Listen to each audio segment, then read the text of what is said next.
We've looked at graphing linear absolute value functions. Now let's look at graphing quadratic absolute value functions.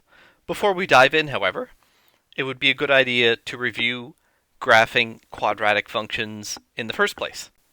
So here is a quadratic function, and let's go through some of the things that we learned back in the quadratic units.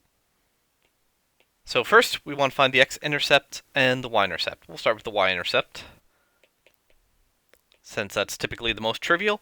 So to find the y-intercept, we just make x equal to 0. So negative 2 times 0 squared, subtract 3 times 0 plus 2. So we're just left with 2. Our y-intercept is at the coordinate 0, 2. Now let's find the x-intercept. To find the x-intercept, we want to make y equal to 0. So we're going to make y equal to 0, and this gives us 0 equals negative 2x squared minus 3x plus 2. If I divide out the negative here, we get 2x squared plus 3x minus 2. And this just so happens to be one of those convenient factoring problems. So we can factor this into 2x minus 1 times x plus 2. My students know I'm not a huge fan of the factoring method. The quadratic formula would certainly apply here instead. That being said, we get two possible answers. 2x minus 1 equals 0. So therefore 2x equals 1 and x equals 1/2. Or x plus 2 equals 0.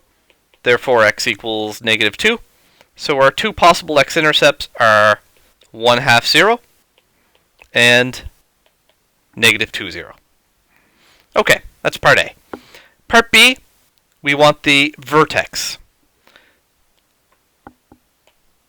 So to find the vertex, let me just rewrite the quadratic on the screen since we scrolled off a little bit. So 2x squared subtract 3x plus 2. So we could find the vertex by changing this into vertex form. However, given that it's in general form, the x-coordinate of the vertex is always at negative b over 2a. So this is negative 3 divided by 2 times negative 2. This gives us negative 3 over 4. To find the y-coordinate of the vertex, we can take that x-coordinate of the vertex and just substitute it back into the equation. So 3 times negative 3 over 4 plus 2. So we just took this value and substituted it in for x. And we can work this out on most scientific calculators. This ends up being 25 over 8. So our vertex for this graph is at negative 3 over 4 and 25 over 8. Okay, so that's part B. Part C was to sketch the graph. So I'm just going to add in a new page here. And we're just going to do a light sketch of this graph. So we had one x-intercept, which was at negative 2, 0. We had another x-intercept at 1/2, 0. And we had the vertex of this function, which was at negative 3 over 4 and 25 over 8. So we'll just sketch our quadratic that goes through these points. Wasn't asked in this question, but we also have an axis of symmetry at x equals negative 3 over 4. The D part was asking us about the domain and range. So domain is our possible values of x. So it would just be x such that x is an element of the real number system. Range is our possible values of y. So y such that y is an element of the real number system. But we can see that this vertex dictates the maximum possible value of y in this case. So y must be less than or equal to 25 over 8, since that is the y-coordinate of our vertex. Okay, so now we've graphed the quadratic.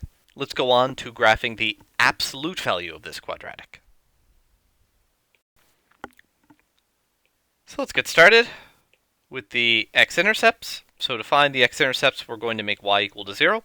So this is 0 equals the absolute value of negative 2x squared minus 3x plus 2. And that's the same thing as if we evaluated this without the absolute value signs, since they are x-intercepts. And I'm just going to write down the answers that we had from the previous quadratic, since the calculation here is exactly the same. So you can refer back to what we just did on the previous problem on how we got to this answer. Now for the y-intercept, we make x equal to 0. So y equals the absolute value of negative 2 times 0 squared minus 3 times 0 plus 2. So in this case, this also ends up being the same solution that we had for the previous quadratic. Okay, let's sketch the graph now. Now I didn't recalculate the vertex.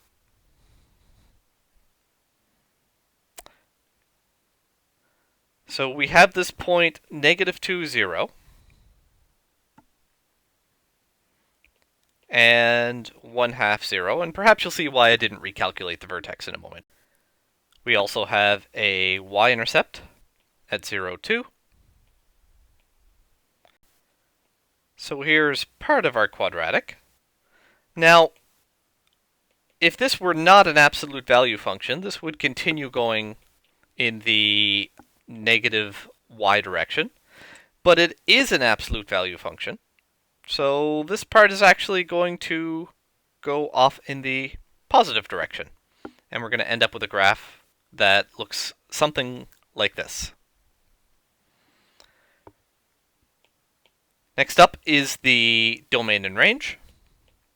So for the domain, simply x such that x is an element of the real number system. So this graph will go in the positive and negative directions of x infinitely. Range, y such that y is an element of the real number system. But note that this vertex is no longer dictating our range, because this graph is actually going to continue going infinitely in the positive direction. What's now dictating our range is the x-axis. So our restriction, y greater than or equal to 0. So no vertex needed in order to figure out our range in this case. Last part is we want the piecewise function of our original graph.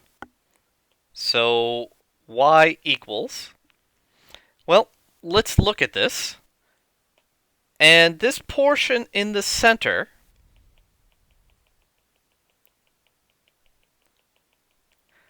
is what would exist on the original quadratic had we not taken the absolute value.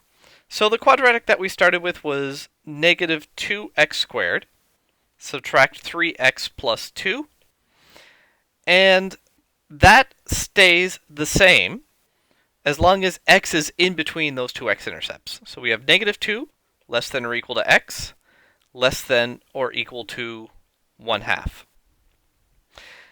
However, this graph becomes reflected 2x squared plus 3x minus 2 if x is outside those boundaries. So if x is less than negative 2 or x is greater than 1/2. One final note here. In this graph, which I did for an example, we didn't need the vertex in order to figure out the range. That's not necessarily always the case, though. For example, we could have a quadratic function that looks something like this. And if we were to take the absolute value of that quadratic, it would transform into a quadratic that looks like this. So the entire quadratic would then be reflected And once again, the vertex would dictate the minimum of this quadratic, and we would need to calculate it to figure out the range. So there are some cases where we still need it to find our range, but there are also cases where that's not necessary, like there was in the previous example.